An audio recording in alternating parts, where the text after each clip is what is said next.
point. Oh, I guess not.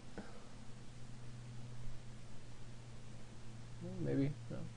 Attacking with one seems much worse, but I'm fine with that. I mean, now we just get him to 3. Like, we're definitely not sitting back here. Because if he draws any creature, he just kills our warhorse and just, yeah.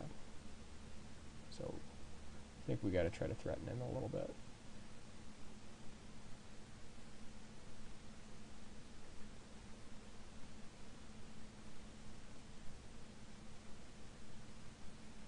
Hopefully get him to chump. Probably not, though. Yeah.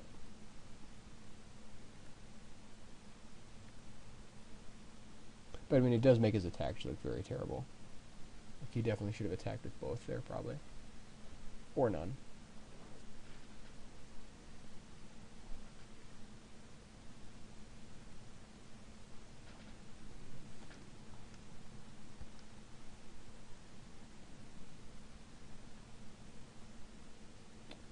And continues to draw gas.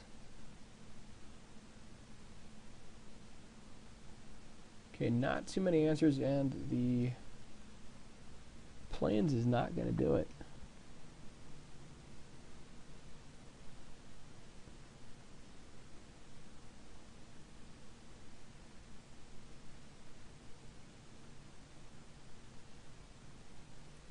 So just a little bit too much land there. And that is going to do it.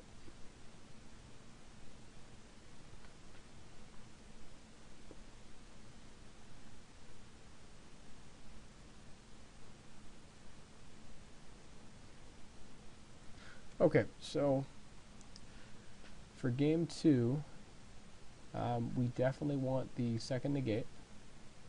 I still think that the Stonehorn Dignitary is going to be a little bit better than the Master Thief. I mean, we could bring it in to steal his Manolith, but only seeing one artifact, I really don't think that's necessary. Let's see, what do we want to cut? Against red-green, actually, Divine Favor is totally fine.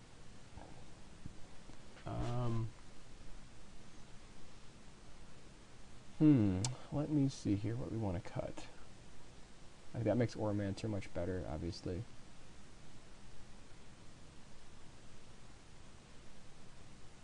So I think that we can probably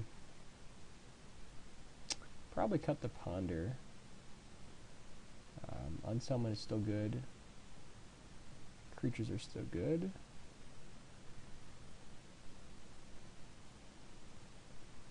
Let's see here.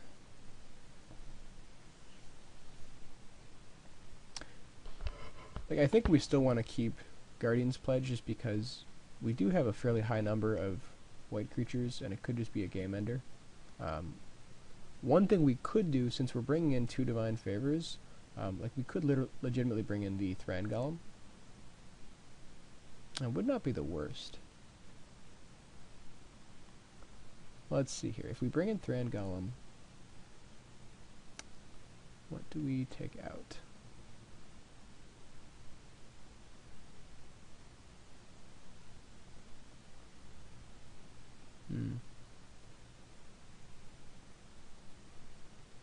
Like, we could just cut the Guardian's Pledge, and like, we want all of our early stuff just so we can live through the early push.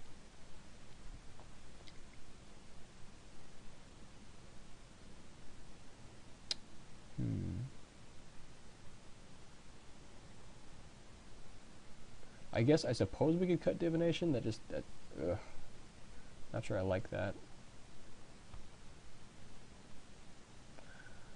Yeah, I guess we just want to survive, so we can cut Divination and should be good. We are going to continue to draw, though. We do want to see the extra card. This hand, we've got the mana, but no action until... This is a hand I'm not sure about. Look, we have all of our mana sources. We don't have early game, but we do have the mana, so if we draw anything, we can get there. Problem is, if we stall on creatures here, he could just lock us out of the game. The Divine Favor is very good if we get a creature.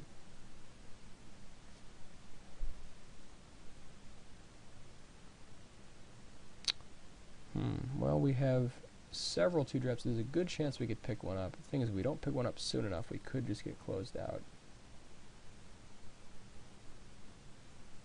I think we're going to try it. This may be greedy, but we have the potential to do quite well with this hand. And if we do draw a land, though, it's probably not going to work out well for us. So it might have just been greedy, but we'll find out.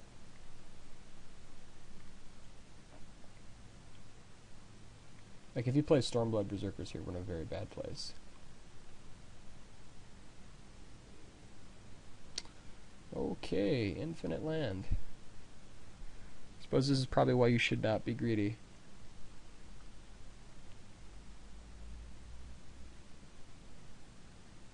We have all the land we need for the entire game, and so just don't need to draw any more. Okay, so, I mean, if he has the slow draw, we could potentially do something here. Looks like he's stuck on land, which is incredible for us.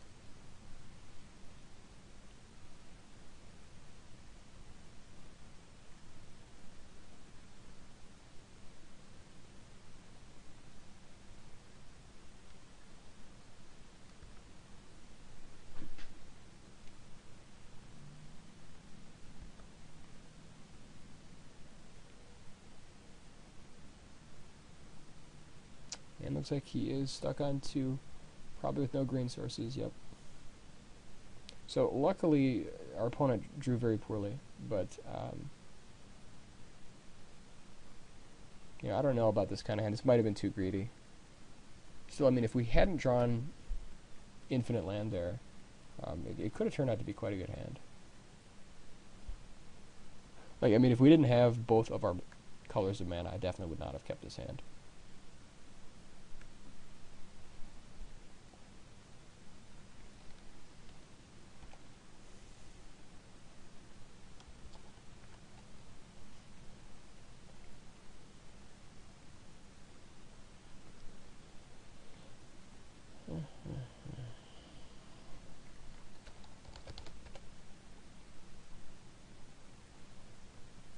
Alright, so here we are definitely just going to put Divine Favor on. Yeah.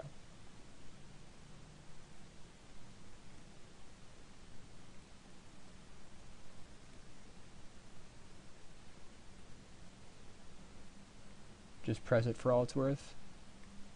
We want to spread it out just in case, he could potentially pick up like a Stinger Fling or a Plummet or something like that.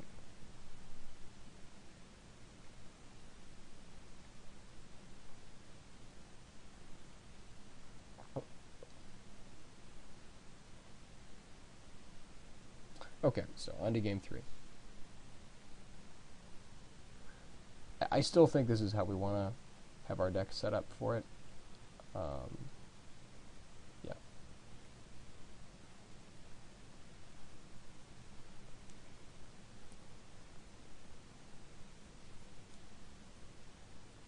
Like, the one thing I would say is there is merit in bringing in the Guardian's Pledge, just because we do have a lot of white creatures. It could just be a game ender. But I think I'm more concerned about stabilizing. And this hand is just fine.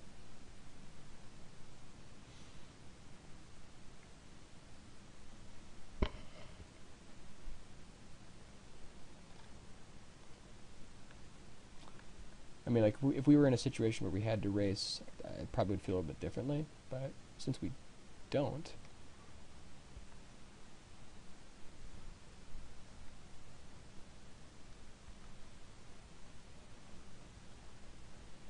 Okay, and apparently he is playing red, green, and black. Interesting.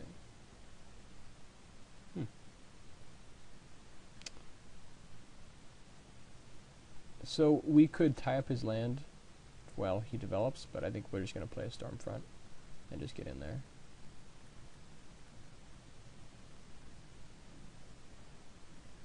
Definitely not going to trade Lawkeeper for Llanowar Elves.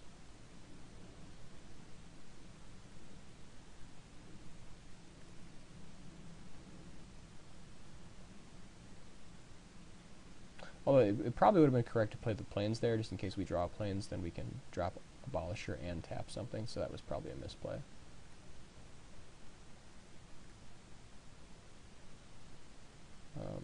However, now we can just cast both of these. And since he's stuck on land, I'm actually going to hold off on the Abolisher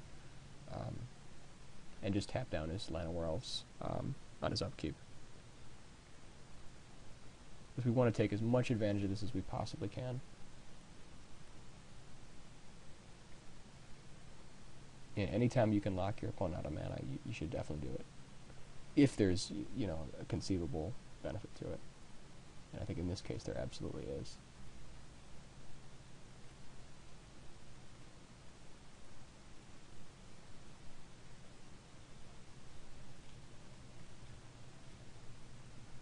We may have still done that even if he had played a land last turn, just so, you know, to slow down his development.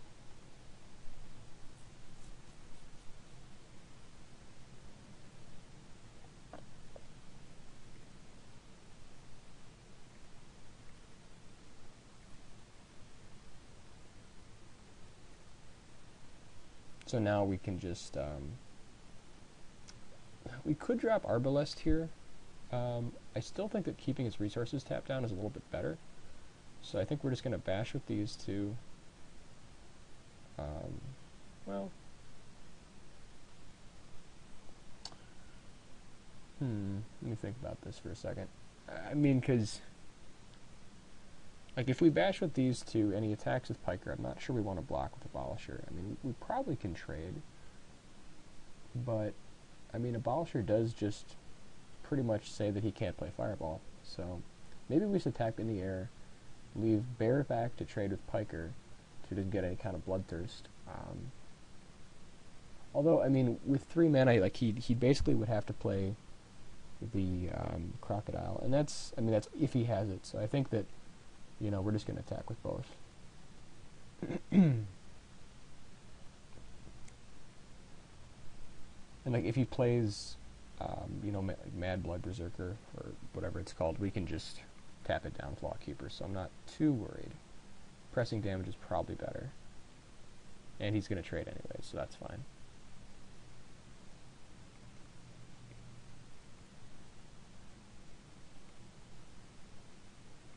Yeah, Abolisher is actually quite a beating against something like Fireball, or...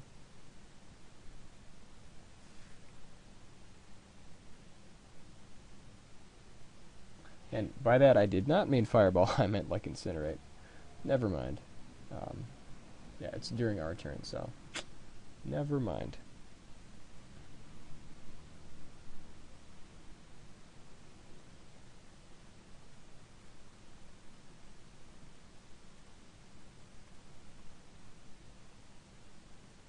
Okay, here we are definitely happy to just...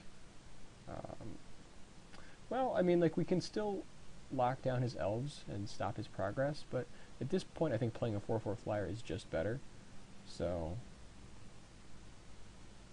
like, what we could do, I mean, we could even offer the trade with Lawkeeper and then just bash in for 4, get him to 12, and then have him on, like, a 2-turn clock in the air. It does not seem like the worst plan, actually. Because, I mean, having Lawkeeper up is very nice. I mean, if he draws, like, some sort of... If he draws, like, Stinger Fling, well...